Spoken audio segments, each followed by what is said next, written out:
When we set ourselves up as leaders, as managers, to do all of the work of changing minds and perspectives, we're doing this in the hardest way possible. We are maximizing the amount of effort that these conversations take, and we're minimizing our chances of success.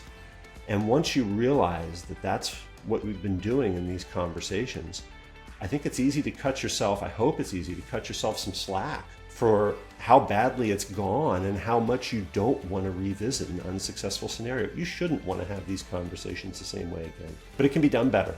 And we've got decades of evidence on what helpful tools are for engaging in those conversations and what helpful approaches are depending on what the conditions are for it. I'm Mark Cook, president of Windfall Partners. We get leaders unstuck and thriving with their teams.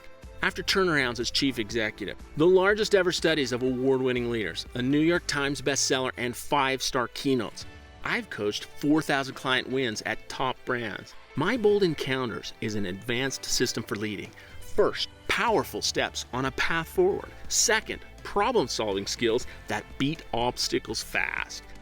Now, lead with Bold Encounters today.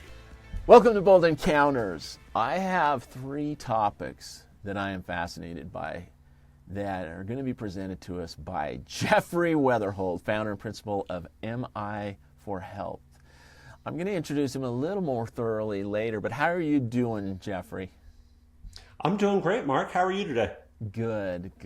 I want to tell you, first of all, what caught my attention about you when we ran into each other online. Listening is not, I've got to admit, this may sound terrible, but listening is ironically not my best skill, nor is it something that's most interesting to me. And every time I hear how incredibly important listening is, and I listen about it, I am underwhelmed. And I get on your information and I start reading through it and I'm like, oh my gosh, this guy knows how to actually talk about listening. I've got to have him on the show, really. And so I'm really excited to tell a bunch of people that have heard the wrong version about how to listen and the technical stuff about how to listen to someone who can actually tell us how to listen. Thank you. And then the other 2 things that are really interesting to me. Oh my gosh, there's so many baby boomers that have chronic health issues now. And we all have people in our life that have chronic health issues. And it's really great to say that we can help them and do all the things that we try to do, but they still suffer. And there's a little strange connection to anybody at any job with that. And that is that you can please someone by flipping a burger and giving them a great burger. You can be a high-end consultant like you and I are, and you can actually do a lot of change. In my case, 4 or 5 years. But these people go through this and have this need for decades sometimes. Mm-hmm. And the thing is that is real life even for all of us. Typically, if we go to a particular vendor or a company or someone who we're trying to seek help from, it doesn't just go away after the first 5 times or the 5 years.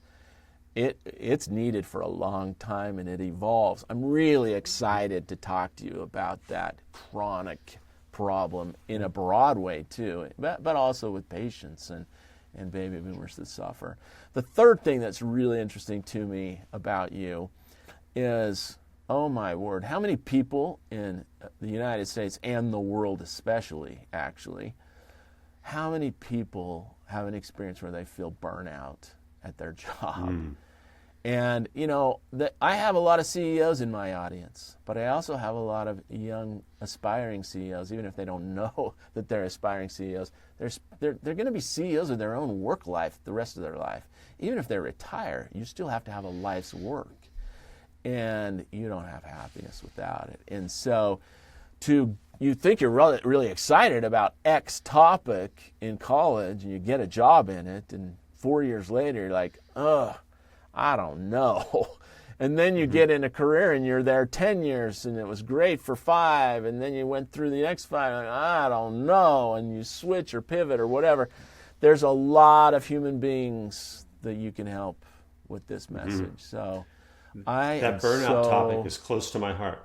Yeah, that's something I'd be happy to talk about. Yeah, let's talk about it all. Let's start though with you back in your childhood. I love to hear the context of this just briefly so that I can understand everything else I say a little bit more. Tell us about your childhood.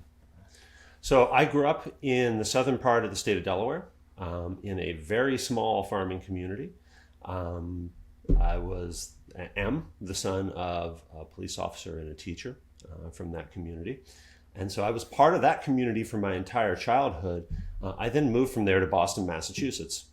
So you can appreciate that the move from a very small and rural place in a lot of ways to a place like Boston was a study in transitions. And it made me very sensitive to how we speak to people who come from different places, both physically and mentally or ideologically, than we might, and how that comes through in our work and our personal lives. Wow, it sounds so interesting. So you moved from Delaware to Boston. You have this basic subcultural transition experience, but now this year you just moved back to Smallerville in Maine. True? Smallerville. Yeah, I'm pretty close to the city of Portland, which it's not Boston, but it's a good sized city. Yeah, that's a good city. But yeah, I have been coming to Maine for a long time with my family. I love it here. We always had it in the back of our minds. One day we could make this move work. And at some point last year, we decided, you know what, this year is going to be the year. So life with family and siblings, normal, tough. What was it like? Well, you mentioned the issue earlier of working with those with chronic health issues. And, I generally had a pretty positive childhood, but I am also a family member and loved one of multiple individuals with addiction and mental health needs. That is a role that I've played off and on throughout my life. I don't think I am alone in that. I know that I am not alone in that by any respect. And while there are certainly professional drivers for why I do the work I do, there's also that personal driver of wanting to understand what are the skill sets that professionals who are involved in those fields use. What do they benefit from? What should they be benefiting from more? And becoming fluent in those and better at those was honestly part of my way of trying to manage that and to just have a better understanding of what it's like and how to be supportive and when to put limits on the support that I can offer. Wow, that is very, very insightful. This connection between I just did a bunch of research on you to get ready for this interview, and the insightfulness I'm talking about is it just is illuminating all the things that I read. Maybe why you have such a deep, deep passion in it. I'm sure there's more to it than that as we're going to talk about it. In fact, I know that because of something you've been through. But it had to really lend to what you do, doesn't it? It did. I feel very fortunate to have found ways to draw on personal and professional experience in my work. I get a lot of rewards from it for those reasons. I know that everyone hasn't made it to that kind of a place. I hope for anybody that wants it that they can in time, but that took a lot of work. That was not something that just, came immediately. It was something that, my experience involved a lot of iteration and stops and starts and false starts. Yeah, and I know it's not fair, and we've talked about not diving into too many things too deeply like this, but it's really a powerful, heroic act to do what you just described, I think it's just amazing.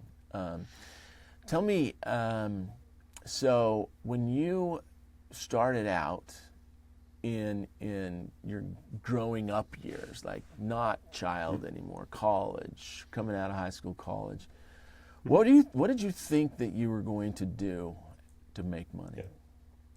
My original interest coming out of college was in behavioral science.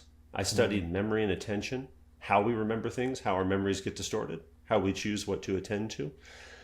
Did that for a few years, really enjoyed it. But at some point, I had the realization that I just wanted to be more practical in my work. I was less interested in generating new knowledge than I was in helping people use the knowledge that was already out there. I wanted to teach and coach and help others put that knowledge to work. So that's the direction that I pivoted in. I worked in education and workforce development for a while, but then moved to healthcare, and healthcare and community health are the settings in which I've done the most work in my career. Were those government organizations or just big private organizations, or what were they? Yeah. So I have worked with federal organizations some. I've done a lot of work with state and regional organizations. I've worked with private organizations, big and small. I've had clients in the past few years ranging from a staff of 3 to a staff of several thousand. And I seek that out. I very much enjoy working with different kinds of organizations and clients, and even in different fields, because I learn something new from every one of them. And for me, that's a benefit of working on my own and of doing the work that I do, is getting to constantly push myself to go out and learn more and learn things I maybe didn't expect to learn and bring those back. And there are always ways to use them for the benefit of others I'm working with. Sometimes it takes some time to figure out what those are, but that's part of the learning as well. It's beautiful. So you're going along in your last, let's call it organizational job. What was your last organizational job before going out on your own? Yeah, it was working with a nonprofit that worked with health systems in the U.S. to help them integrate social needs into healthcare. And so the spirit of that work was, how do we make things that impact health but aren't healthcare? Things like food or transportation assistance, or utilities assistance, perhaps mental health care if that's not already considered part of an integrated system. How do we make those part of how we care for patients, and how do we better connect patients to resources beyond what we traditionally think about as healthcare that will keep them healthy?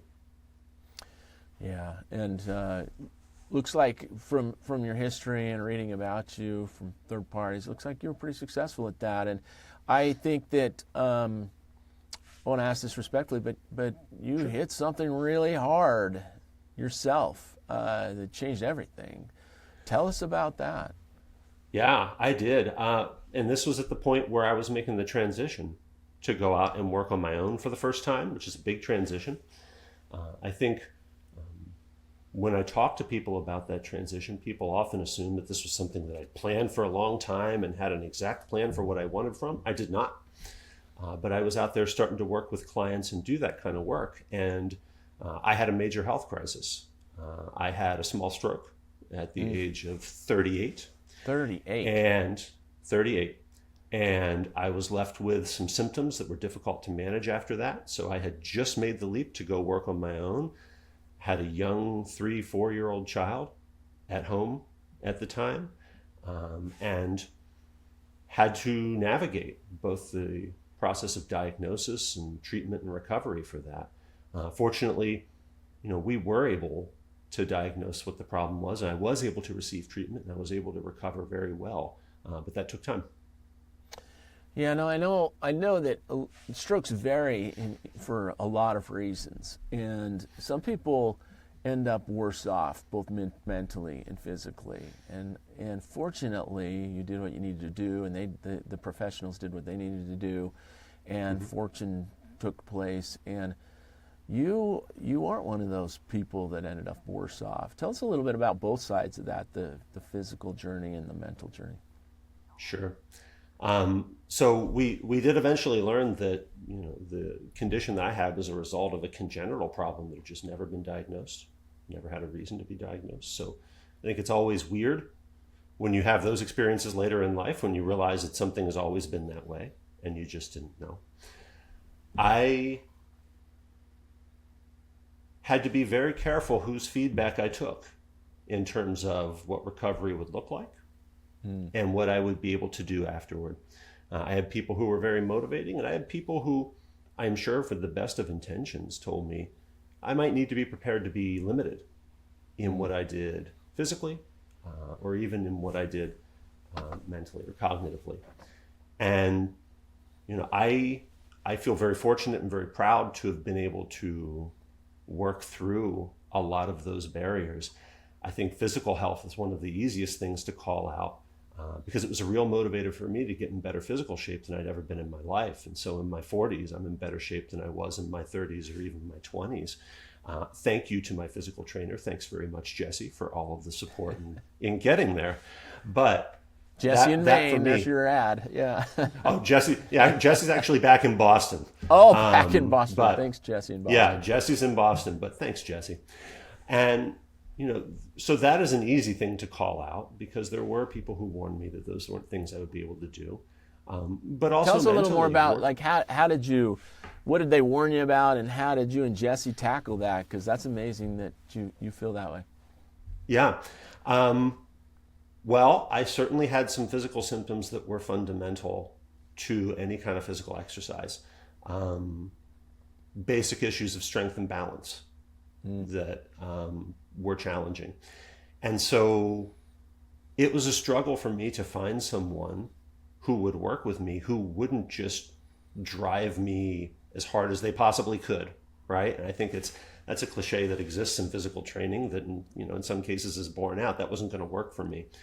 So I feel really lucky to have found someone who listened and who took seriously, the impact of an injury that it's difficult to see. I think that's one of the problems with any neurological issue, is that, it's not as straightforward to the outside observer often as another injury might be, but who took those seriously, who listened to feedback, who helped me get more comfortable with discomfort, because a big part of that process is learning what kinds of discomfort you're going to need to tolerate to get stronger, and what kinds of discomfort it's not in your best interest to tolerate.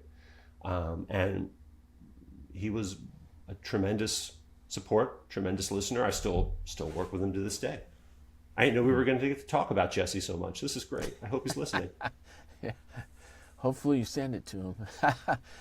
Well, that's admirable. I mean, we've all seen at least scenes on television of people that are really fighting to get to a better place physically. And the fact that you feel better than you did before the stroke is remarkable. And it is difficult. I've had 5 sons, so this is kind of a funny detail I've never shared on this show. Actually, we have had 27 broken bones in our family.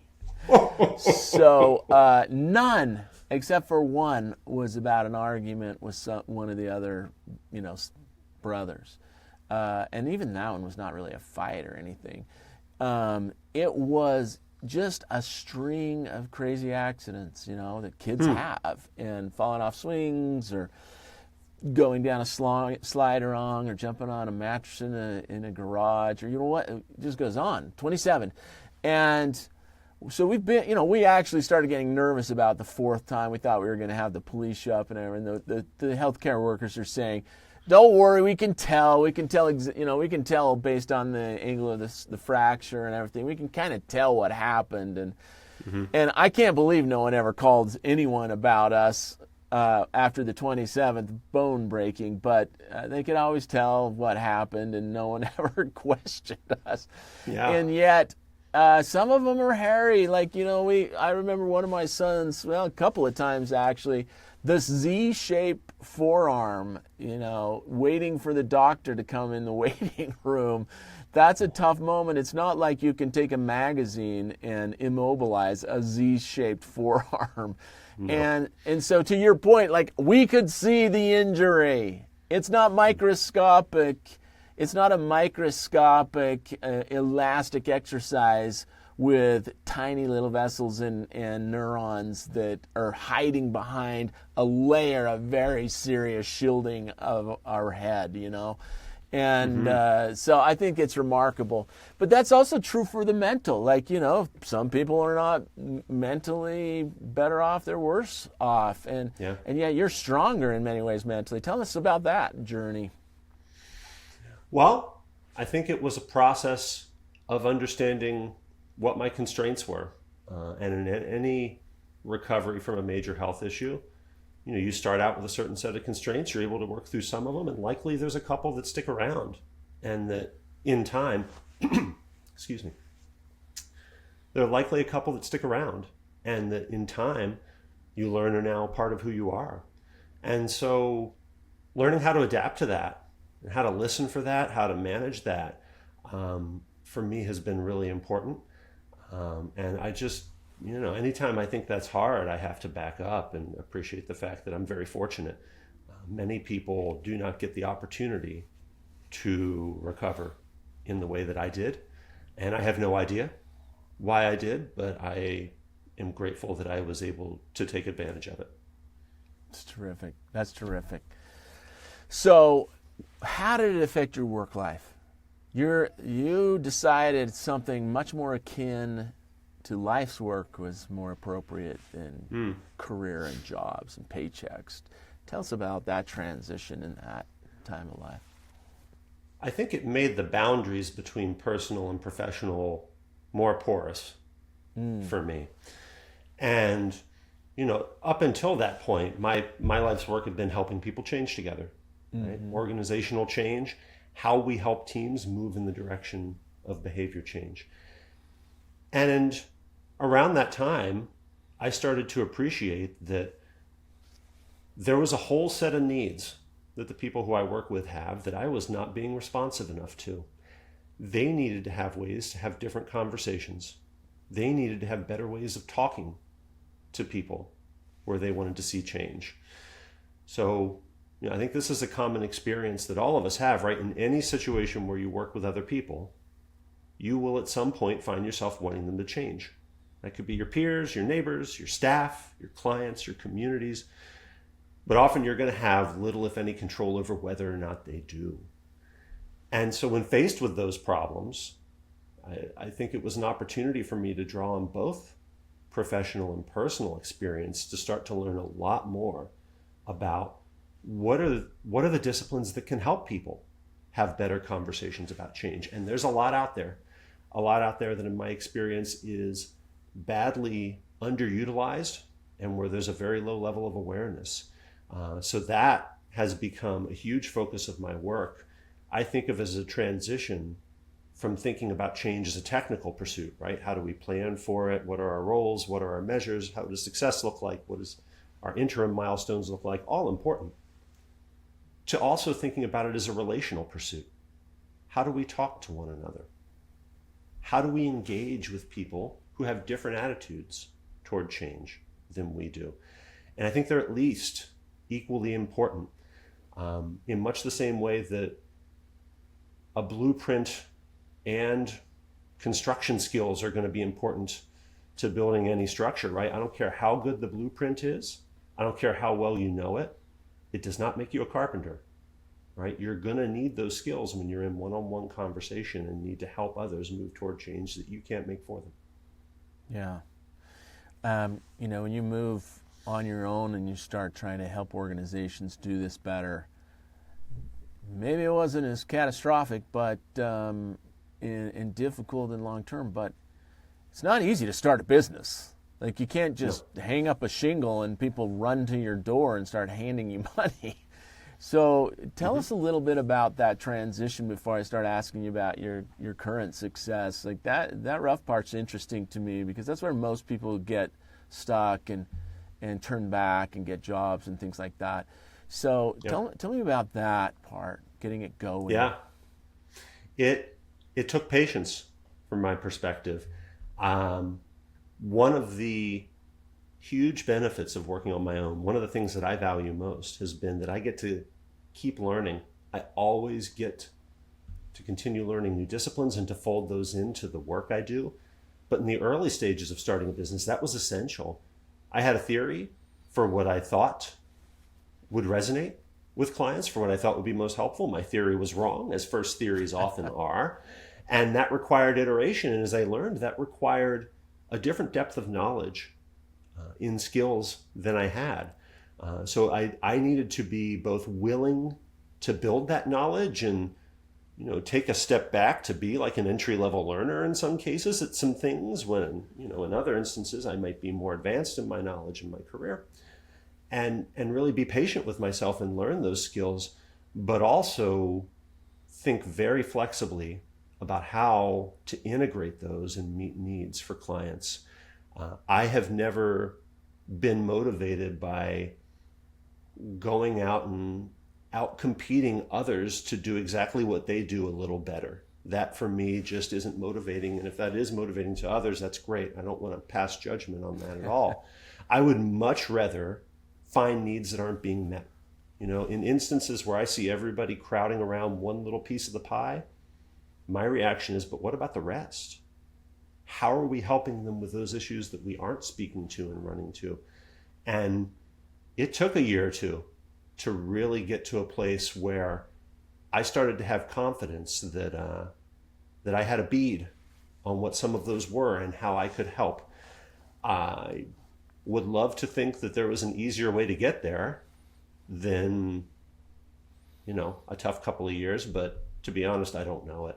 I think that was just also a struggle that I had to work through and learn from, and I don't think I would be who I am professionally or personally if it weren't for that time.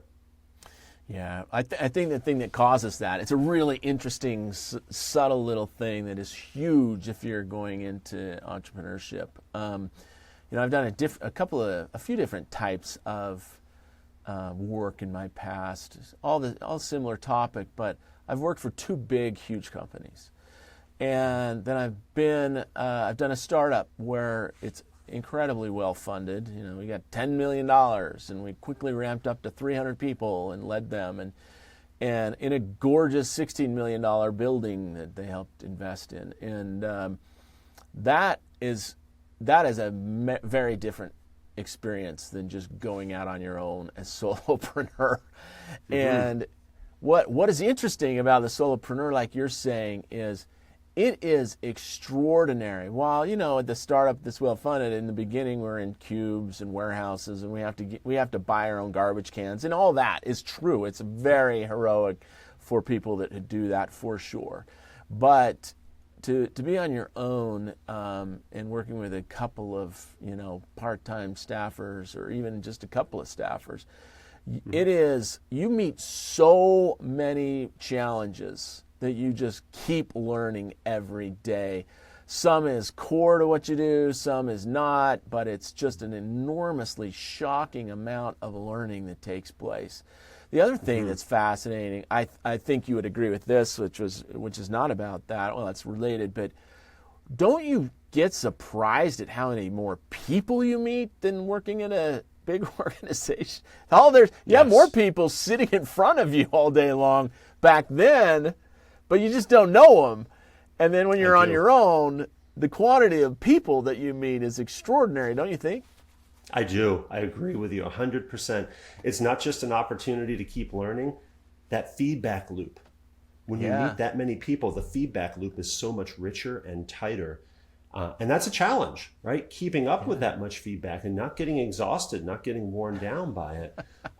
But to the extent that you can take that in and use that, for me, it's a huge benefit and upside to working on my own. It's something that I've really grown to love, and if I ever had to make a transition to not having that would be tough. It would be hard. It would be hard. I don't know if I know how to live without that anymore.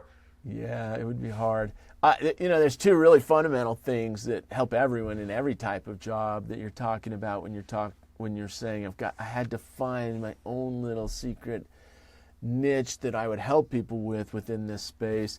I think, the two things is the spectrum within a segment. You're in healthcare, and there's lots of segments within healthcare, and within those segments, there's lots of companies and individuals, and each of those has their own situation at any given time. They're never exactly the same. And so you can't just create a marketing message that's amazing and run around and give it and have people send you checks. It just doesn't work that way, or Venmo you. And yet, if you do take the feedback you're talking about and listen, which is what you're going to teach us about in a minute, it's so important to listen to that feedback you're talking about, because you can see someone like that again, you just won't see him everywhere. And you see like the other person again, but you just won't see him everywhere. And you see another person like the third person, maybe 10 more like that. And once you find that deeper set of people that's bigger and you understand this very nuanced need that they have, you can speak to it, you can deliver on it, you can get better at your capability in teams. And so then you can actually become very, it's easy to say, get a niche. And someone told me early on, I'm going to niche slap you. Is that all right? Meaning that and I thought that was clever. Yeah, that's great. I mean, one of the things that I think we undersell when you go out on your own too is, this is true of any organization, you need to make decisions. You need to make strategic decisions about what you do and don't do. So when I go into organizations to help them with strategic planning, which is part of what I do, one of the things that I'll say is the best indicator in my experience of the value of a strategic plan is the value of what's on the cutting room floor. The best strategic plans that I've ever been part of, there was at least one really good strategic plan that got left on the floor. And you can look at that and think, here's another life that organization could have led. Totally viable. Under different circumstances, it might have been what they went on to become, but it's not going to work for them right now. They made those hard decisions.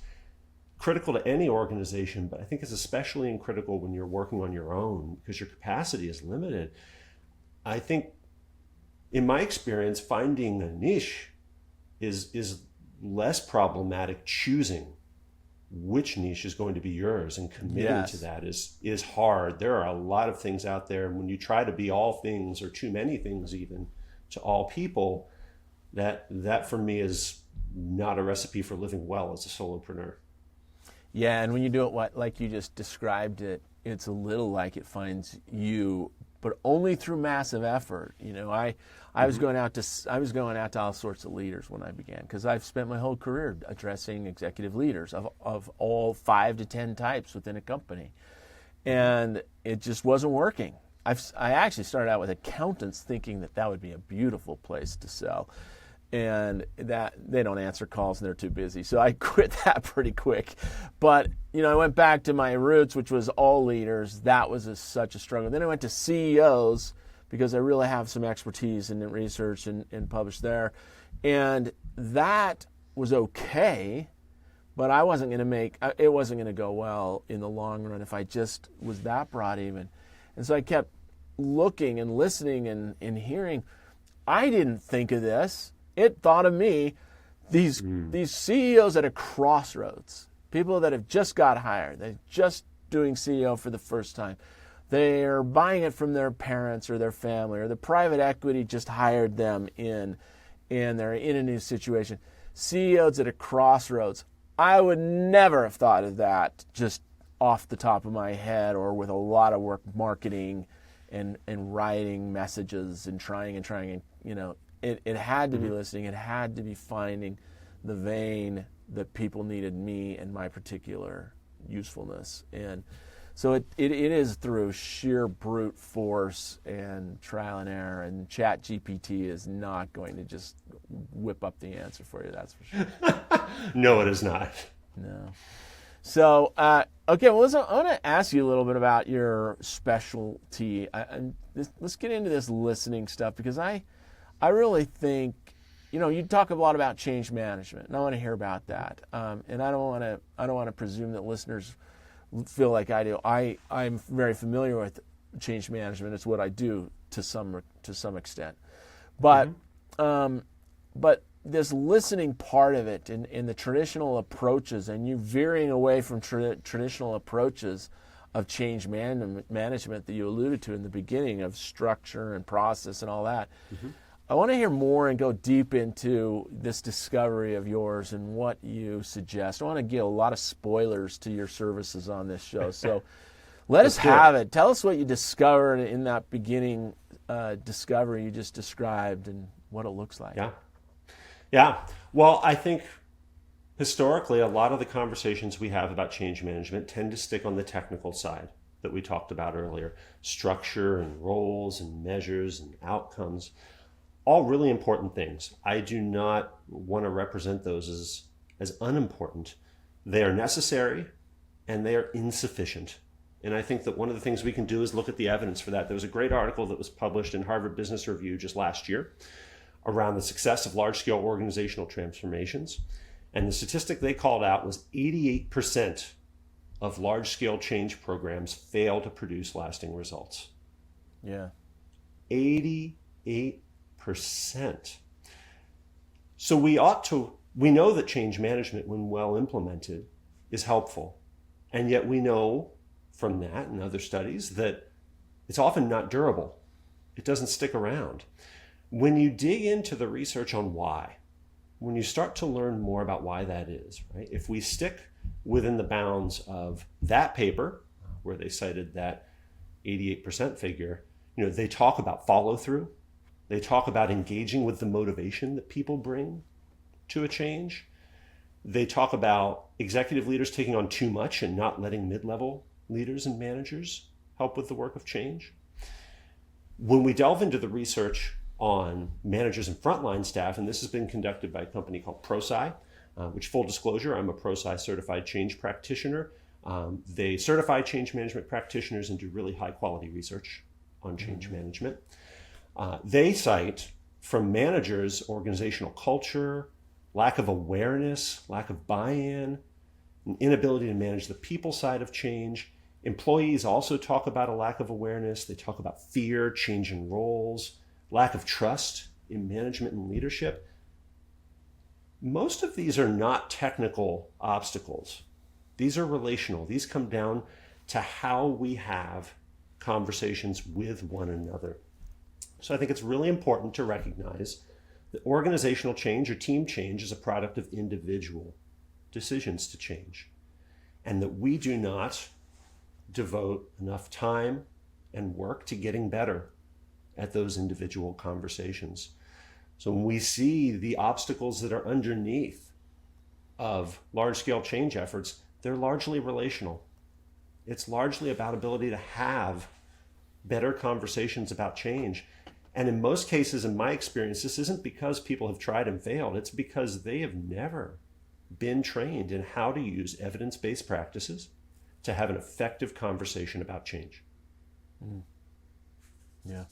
Well, you and I had a pre-call talk, and I shared with you this fact that I did some research once, and I was trying to find my marketing words earlier when I was employed, actually, and I discovered why it was so hard to do what we're doing, and it was because the word work does not get people to respond. In fact, it's one of the worst words you can use if you want someone to respond to a call to action and do something, or take action themselves. Just use the word work. And then that's why life's work is so important to say, because it's really a fulfilling attitude about effort during the day. And so work was tough. And then the other one is change and improvement. Either one of those words, you use that in your marketing, it's tough. A lot of people don't even know what change management is, so I'm going to have you explain that. But some of the more uplifting things that you discovered, I don't think it's on the side of your certification. I think it's on your particular journey that you've discovered those. As I've read about your discoveries about what matters in a conversation have been strengthened by your certification. But I think the deep stuff is really about what you've experienced in life, it feels like to me. So first of all, I want to ask you about those funny little words that I just mentioned. What are some of the more uplifting ways that you talk about getting people to be better than they were yesterday, or processes better than they were yesterday, or treatment better than they were yesterday? Yeah. I think this might be a nice point to touch back on that issue of burnout that you brought up at the start of the call. Let's do it. We tend to, when we hear burnout, we often tend to think of it as having too much work. Right, having too much on your plate, just trying to do too much. And certainly that is one way to get to burnout. Another way to get to burnout is to have unreasonable expectations of yourself. To expect yourself to be able to control more than you actually can.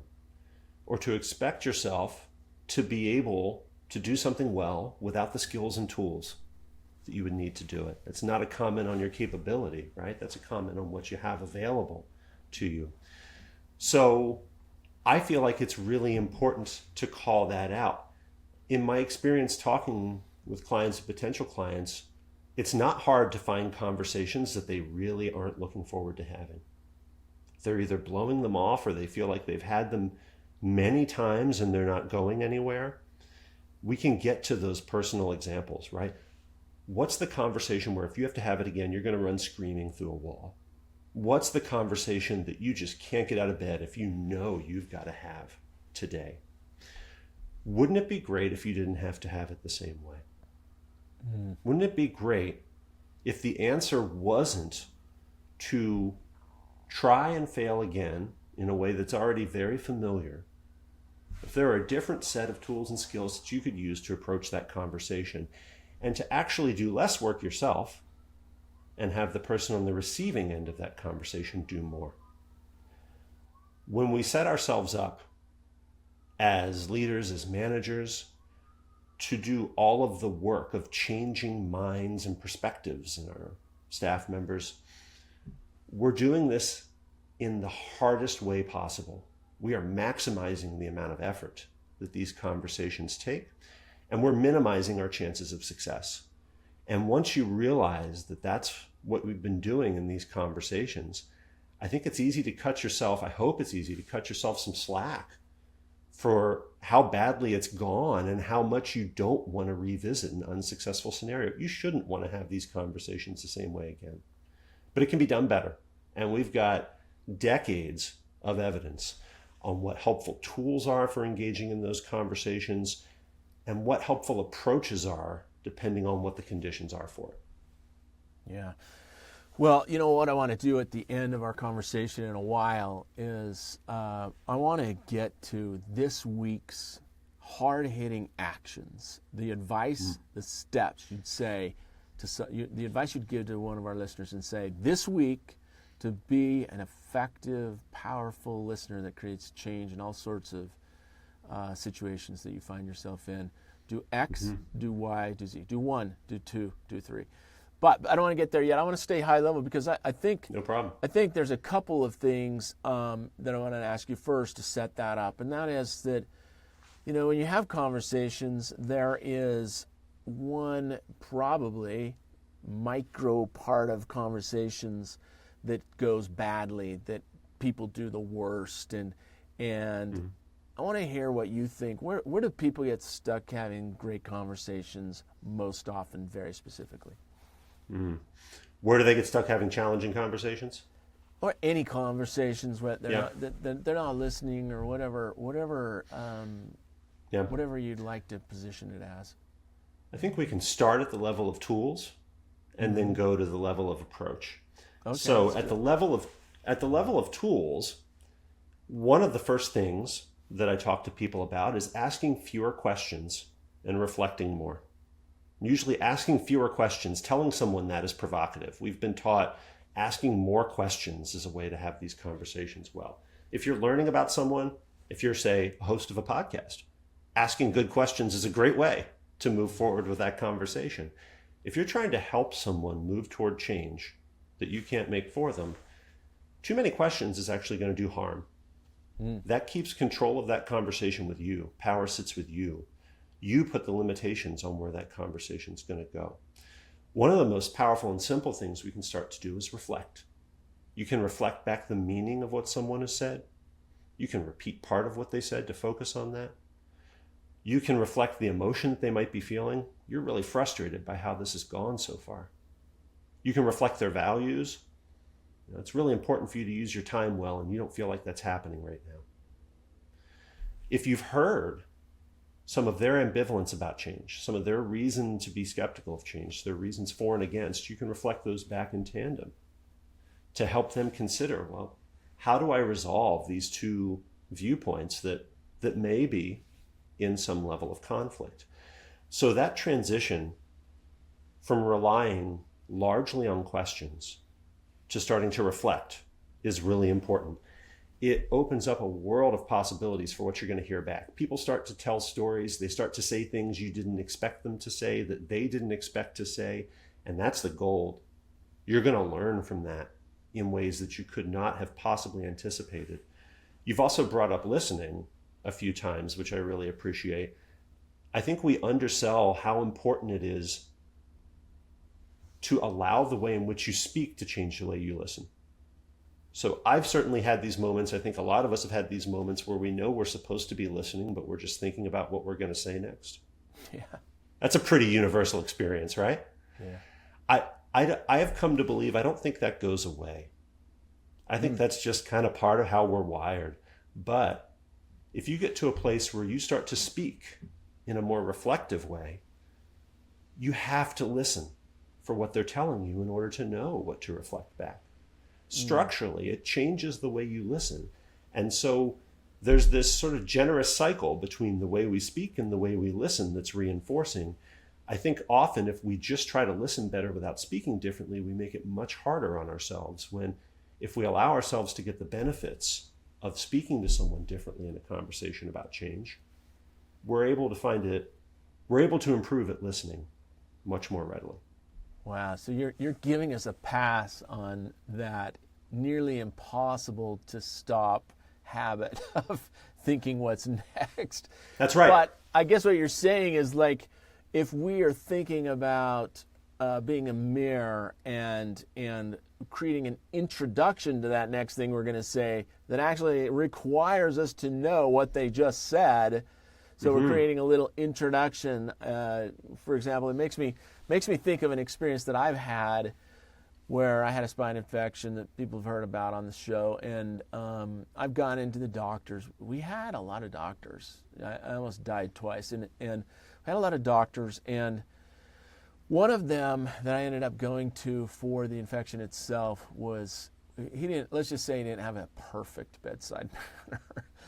And he would ask a question or tell us something and then follow it up by making us feel dumb. He literally almost used the word dumb with my wife. He was talking about statistics and numbers, and she knew what they meant. And so she said something back to him about those statistics or metrics. And he says, well, yeah, you don't know what those mean, really. And we still remember that to this day. And I'm thinking about what you're saying, putting myself back in that situation. Like, what if he would have said those metrics and numbers and then said, now, I understand what you said earlier, you feel like this, and we need to do this maybe instead of the other. And wow, that would have been a different experience if someone would have been a mirror or reflect, like you're saying, reflect. Or, I see it as a mirror, like if he would have just seen himself in us, so to speak, it would have gone very differently. And he still could have thought about what he was saying next. He can hold two different facts in his working memory, right? We absolutely can. First of all, I'm sorry you had to have that conversation. I bet a lot of people can relate to it. Unfortunately, those conversations happen, even with good intentions, often in healthcare settings. Nobody changes to feel worse about themselves. Right. At bottom, if we feel like we can shame people into changing, we are working against every bit of evidence that I am aware of. Nobody changes to feel worse about themselves, no matter how compelling the case may be for them to feel bad about the decisions they've made relative to their own values. But it also gets to this issue of, our attitudes toward change. And there's this very well-documented phenomenon called the binary bias, where we love to take a diverse array of things and reduce them to two possibilities, right? Yes or no, for or against. You can find this in more aspects of your life than I care to elaborate on right here. But we do this with change as well. We think about people are for it or against it, when in reality, one of the core tenets of motivational interviewing, which is one of the fields that I practice, is we're ambivalent about change. We have reasons we want to change, and we have reasons we don't. And those reasons are in flux over time. Yeah. When we start to look at it that way, it becomes, our conversations about change stop being acts of trying to convince someone or shame them. And they start to be acts of just trying to rebalance how they feel in a way that may be meaningful. And that opens up a lot of opportunities. There's only one way to convince someone, but there are a lot of ways to rebalance their feelings about change, to open their minds to making it. Yeah. You had a really great quote that I read somewhere. I think I can attribute it to you. Maybe you quoted someone else. But you said, you get to stop persuading when you start listening, or something to that effect.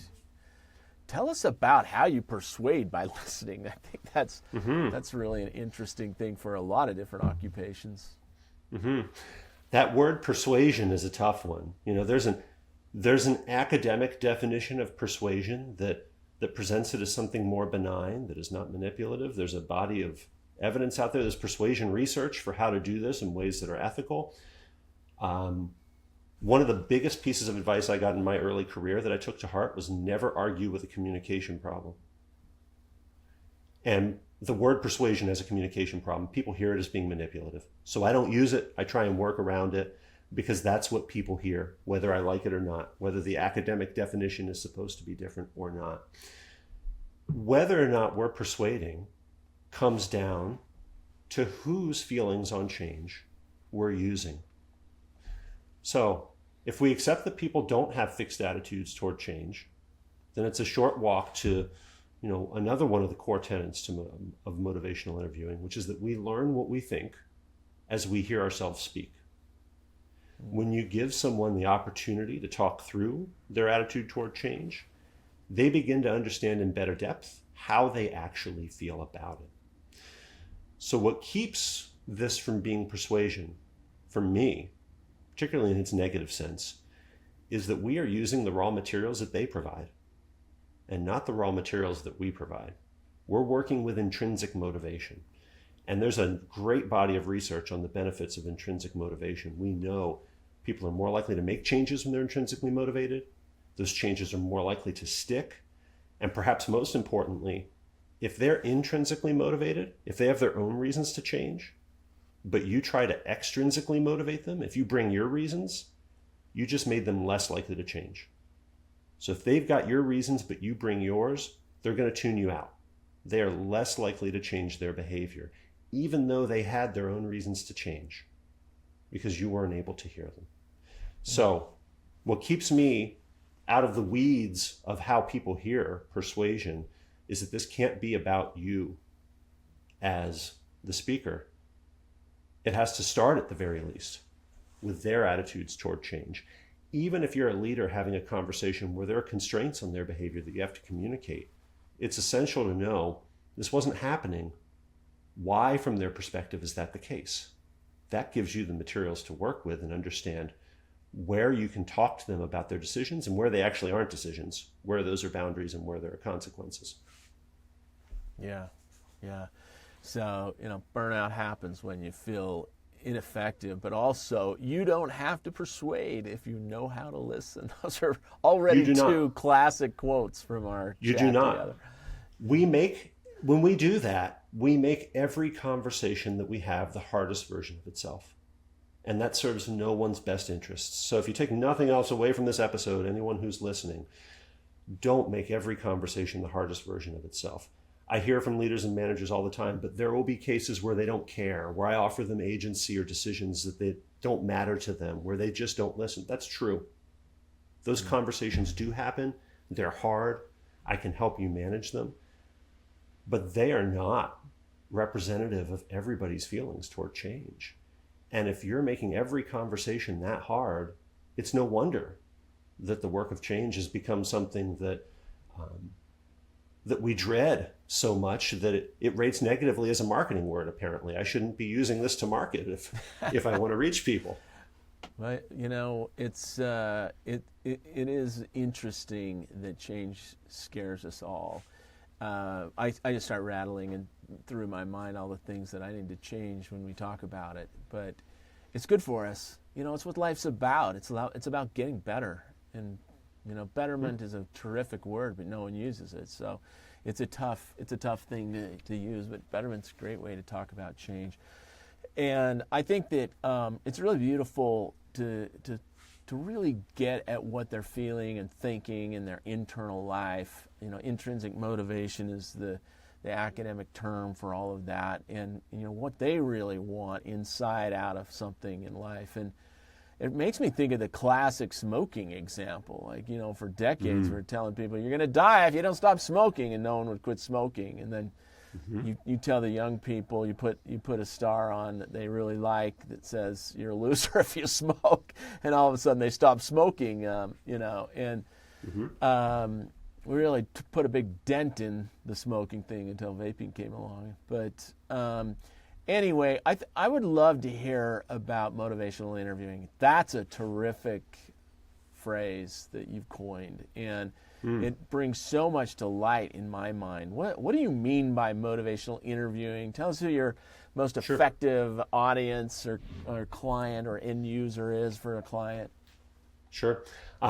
So first I want to acknowledge I did not coin this term. Motivational interviewing was developed a little more than 40 years ago by William Miller and Stephen Rolnick. Their textbook on the topic is in its 4th edition and is out there and is a great resource. This is great, yeah. And that speaks to the need for this, because motivational interviewing got its start in helping professionals in mental health and recovery settings, helping them work with their clients. For a long time, we thought that was where it could be effective, that it was effective in those settings, or that it was only helpful with patients or clients. But the more we've learned about it, the more we've had to acknowledge that the skills of motivational interviewing are helpful in any conversation about change. And the approach, while there are boundaries on it, can be very helpful for leaders and managers in particular, and informs other approaches to conversations about change. So, for me, that is one of the big benefits, that this is a field with more than 40 years of evidence. We know this is effective in everything from healthcare conversations to pastoral care to dentistry to corrections to organizational change, right? The body of evidence for motivational interviewing is deep. And yet, we don't use it often as leaders and managers. And that is an artifact of the way it's been taught and approached in conversations. I am really eager to bring a different lens on this that makes it easier for leaders and managers to adopt it. And part of that is a recognition, the core skills, which are always helpful, right? Asking more open questions, reflecting well, using good summary statements, being careful not to over-affirm. It sounds really cloying when we just tell somebody good job all of the time, right? We want to be really careful with that. Asking before we share information so that we know if that person's actually receiving it, or if they actually understood what we shared with them. Those are the skills that I walk people through. But then we also talk about approaches. And, in my experience working with leaders and managers, conversations about change come down to 3 different types. We're either guiding, we're influencing, or we're leading. A guiding conversation, this is the classical use of motivational interviewing. You're helping someone develop, right? You're able to be neutral about what decision they make, and they're able to do what they want. In the influencing conversation, you're not neutral. You have a clear perspective, but you don't have control over their decision. You might think about this with a peer or a client, where you'd love if they adopted what you recommend, but you can't make them do it. So that's a case where we're not neutral, where we advocate for a position, but they have complete control. And then there's leading and managing conversations, where we're not neutral, and there are limits on someone's agency, right? We can pinpoint what agency do they have in a change, and there's always some agency. Even if it's just how to share bad news with someone, there's always agency in a change. And what don't they have? What can you offer them and engage them around? And what do you need to clearly communicate? What is it on you as a leader to share with them? I see so many leaders and managers have conversations where they can begin to identify how they get these mixed up. A manager offers one of their staff members a choice. They make a choice and they're like, oh, I didn't think you'd choose that. That wasn't the right answer. Oh, you just approached something as an influencing conversation. But that's a leading conversation. You offered them agency that they didn't have. You offered them choice that they didn't have. That is poison to change. And as a manager or a leader, I think a lot of people, myself included, can reflect on how hard it is to get out of that hole once you've dug it, once you've offered somebody something that you don't really have to give. Those kinds of things happen all the time. So, The best client example I can think of is I'm working on a large project with two large organizations are integrating into a single organization right now. And one of the senior people that I work with on my team just sent me a Slack message out of nowhere not too long ago and said, I just want you to know you are changing my life one conversation at a time. Love that. And that for me is the best validation that I could ever hope to get from a client for this work, is that they are going into these organizations feeling more capable where they felt incapable before. They have confidence that they can handle challenges that they couldn't handle before. And that's what the work's all about. That's what I'm motivated to do. That's what gets me out of bed in the morning. So if you want to combat burnout in any job, you're trying to change someone's life somehow. And that doesn't mean you need to save it. Doctors save lives every day. I mean, they may not change a life. They may change an organism, but maybe they don't change a life. And you're saying, get more involved in the patient a bit. Get them to talk in a way that you can listen, reflect it, and you're gonna have more luck changing a life if you understand and show empathy rather than expertise all the time exclusively. Yeah, I think there's 2 points in that are really important. One is, if you're working with their motivation, you're going to be more effective. Yeah. Bar none, no doubt. And the other one is, we need to be careful what burden of change we take on ourselves, right? Therapists know this. They don't think that they're going to solve every problem that a client brings. Social workers know this. They don't think that they can solve every challenge that someone shows up with in a healthcare setting. They have to know this to survive in those jobs. This is a discipline that these audiences have used for a long time. More of us need to benefit from it. Leaders and managers need to benefit from this and learn to recognize, what's the change I can actually control versus what's the change I need them to make, and how can I use evidence-driven practices to help the recipient of that conversation, to help them pull more of the weight of change so that it's not all on me as a leader and a manager. Because one baby step in a week is literally life-changing. I mean, so few people can even do that. It is. Let me ask you this: what to finish off? I want to ask you, if someone's out there, they're not dealing with chronic patients, people that aren't taking their medicine for a chronic disease, or someone that needs to exercise, or someone that needs to change their diet and avoid diabetes B, or whatever it is that you deal with. There's people out there in other places selling sweaters and sitting in a marketing desk or doing accounting or whatever. We're having these conversations that are really important, whether we think so or not, all day long with people, and they accumulate into a relationship. And then we have the very pivotal conversations. If you were to say to anybody in any line of work, this is what you should do this week, the first 3 things, step 1, step 2, step 3, to have a motivating interview, so to speak, in a conversation instead of a chat, what would you say? The first thing I would say is to start to think of change, people's attitudes toward change, as ambivalence. That their attitudes aren't fixed, that they have reasons they want to change and reasons they don't, and that your job is not to convince them, it's just to rebalance those in either direction, to turn the volume up on someone's reasons to change, or to turn the volume down on their reasons not to. The second thing I would say is start to get comfortable reflecting more, using reflections instead of questions. You can repeat what you've heard. That's useful sometimes. You can say what you think you've heard and understand whether or not they feel that way as well. Reflect their emotions, their values, anything that you hear that will prompt them to share more. Getting comfortable, and this should be in your own language. This shouldn't feel like somebody else talking. It takes a little bit of time to get there, but getting comfortable with reflecting instead of just asking is really critical. And the third and last thing that I would offer is consider those 3 types of conversations. You're guiding, you're influencing, or you're leading. And start to look for those in your work. Do you see places where one pops up, one type in particular pops up more?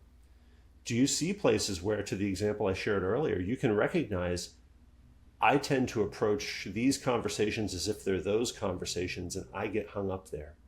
I tend to offer people more agency than they have. Or I tend to give them clearer next steps when really I need them to be making more decisions. If either of those sounds like you, those are the two I hear most often. Yeah. And it's a nice prompt to think about, where are the guiding conversations, the influencing conversations, and the leading conversations in my work, and how can I be clear with myself before I even have them on which this is going to be? That is beautiful advice that we all need, especially at this time. Jeff Wetherhold, MI for Health, thanks so much. That was great. Mark, it's been an absolute pleasure to be here. I love this conversation. Thank you. Thank you for joining us to get leaders unstuck and thriving with their teams. You've heard a little bit about the power of bold encounters and leadership. Watch on, go to full episodes with the iconic expert interviews at markspencercook.com/podcast. And please subscribe. My site takes you directly to YouTube video and podcast versions. Please make comments, share this with your friends. Also, reach out to us to just brainstorm your priorities, challenges, events, or how bold encounters might help. Visit windfallpartners.com, click the Let's Talk button without obligation, and reach out. I look forward to speaking. Thank you for joining us. Now, let's lead with bold encounters today.